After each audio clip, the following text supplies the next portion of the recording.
Et salut à tous, c'est Anto. Aujourd'hui, je vous fais une vidéo d'une série qu'il y a sur les différents composants qu'il y a dans un ordinateur, à quoi ils servent et comment les choisir. Je précise que ça va être de la vulgarisation technique afin que tout le monde puisse comprendre. Si ce format vous intéresse, n'hésitez pas à vous abonner pour rien louper par la suite. C'est parti. Donc on va commencer cette série par le processeur. C'est le tout premier composant que je choisis personnellement dans un ordinateur. Le processeur, c'est le cerveau de l'ordinateur. C'est lui qui va réaliser tous les calculs pour faire fonctionner ta machine. C'est peut-être la plus petite pièce de ton PC, mais c'est une des plus importantes et une des plus chères. Donc, le choix du processeur va être super important. Mais comment on choisit son processeur? Bon, il va déjà falloir connaître les paramètres importants qui caractérisent un processeur. On va commencer par l'horloge du processeur qui détermine la fréquence. La fréquence calculée en Hertz, c'est la puissance de calcul du processeur. Grossièrement, 1 Hertz est égal à 1 calcul par seconde. Donc un processeur de 4 GHz va réaliser environ 4 milliards de calculs par seconde.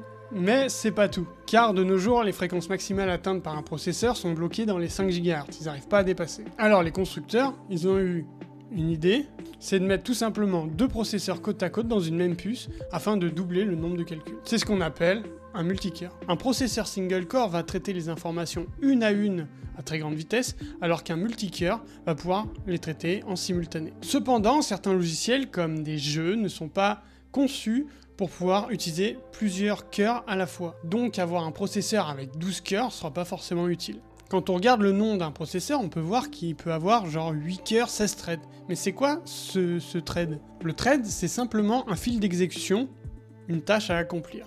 Un cœur ne peut accomplir qu'une seule tâche à la fois. Mais en 2002, Intel a implanté dans ses processeurs grand public le multithreading. Ça permet d'utiliser parallèlement 2 threads au lieu d'un. Donc, pour chaque cœur physique qu'il y aura dans un processeur, il y aura 2 cœurs logiques. C'est pourquoi on peut voir des processeurs avec 6 cœurs, 12 threads. Bon, tout ça, c'était les paramètres importants à prendre en compte quand on choisit un processeur. Mais c'est pas fini. Il y a aussi le Turbo Boost. C'est encore une technologie d'Intel introduite en 2008 pour améliorer ses performances. En gros, si un processeur a besoin de plus de puissance pour une tâche, à un moment donné, il va s'overclocker tout seul. C'est-à-dire qu'il va aller au-delà de sa fréquence maximale, tout en restant dans des limites de température raisonnables. Vous pensez que c'est fini? Mais pas du tout. Il reste encore la mémoire cache du processeur. Mais la mémoire cache, c'est quoi? En gros, un processeur a besoin de stocker ses calculs. Pour ça, il va donc les stocker dans la RAM. Mais s'il utilise toujours les mêmes données à répétition, il va les stocker dans le cache. C'est exactement le même fonctionnement que la RAM, sauf que c'est directement dans le processeur, donc c'est beaucoup plus rapide. Plus un processeur aura de mémoire cache, plus il va pouvoir stocker de données auxquelles il aura accès rapidement. Bon, maintenant qu'on commence à comprendre vite fait comment fonctionne un processeur, on va peut-être pouvoir en choisir un. Mais sur le marché public des processeurs pour ordinateur, il y a deux grands concepteurs, Intel et AMD. Intel a longtemps été le leader du marché. Les processeurs AMD étaient généralement moins performants, mais plus bon marché. Mais de nos jours, les processeurs Intel et AMD sont similaires. Donc, comment choisir si on doit prendre un processeur Intel ou AMD?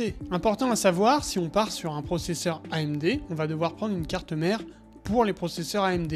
Et si on part chez Intel, ce sera pareil. Et que si on prend un processeur AMD et que plus tard on veut passer chez Intel, eh ben faudra changer de carte mère. Alors, comment on fait son choix? Eh bien, tout dépendra de votre utilisation. Bon, déjà pour vous rassurer, il n'y a pas de mauvais choix, les deux sont bons. C'est juste tout simplement deux marques différentes qui ont chacun leur point fort. Aujourd'hui, les processeurs Intel sont légèrement plus performants que AMD, mais sont aussi plus coûteux. La vraie question à se poser, c'est quelle utilisation allez-vous avoir pour votre processeur et quel budget avez-vous pour monter votre config? Pour simplifier les choses, on va rester sur les gammes principales de nos deux concurrents et vous décrire leur dénomination. Chez Intel, on va retrouver les corps i3, i5, i7 et i9. Et chez AMD, les Ryzen 3, Ryzen 5, Ryzen 7, Ryzen 9. Un i3 est équivalent à un Ryzen 3, un i5 à un Ryzen 5, et ainsi de suite. Si c'est pour faire de la bureautique, un petit peu de lecture multimédia et des petits jeux vidéo, on va plutôt partir sur un i3 ou un Ryzen 3. Pour les jeux vidéo en général, un Ryzen 5 ou un Core i5. Si c'est pour du jeu vidéo avec du streaming,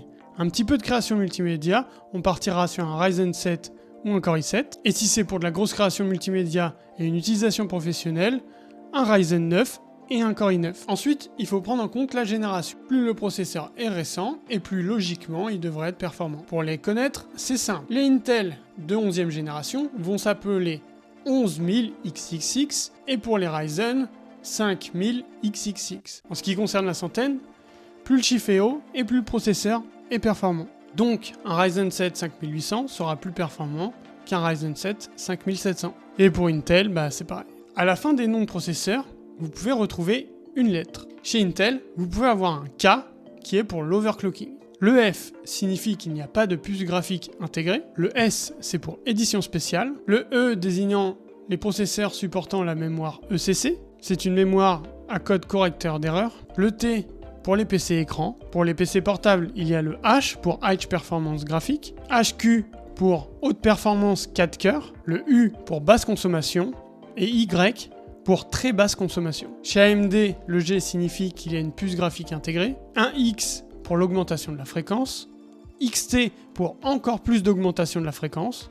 WX, c'est pour les Threadripper, donc des processeurs pour une utilisation professionnelle.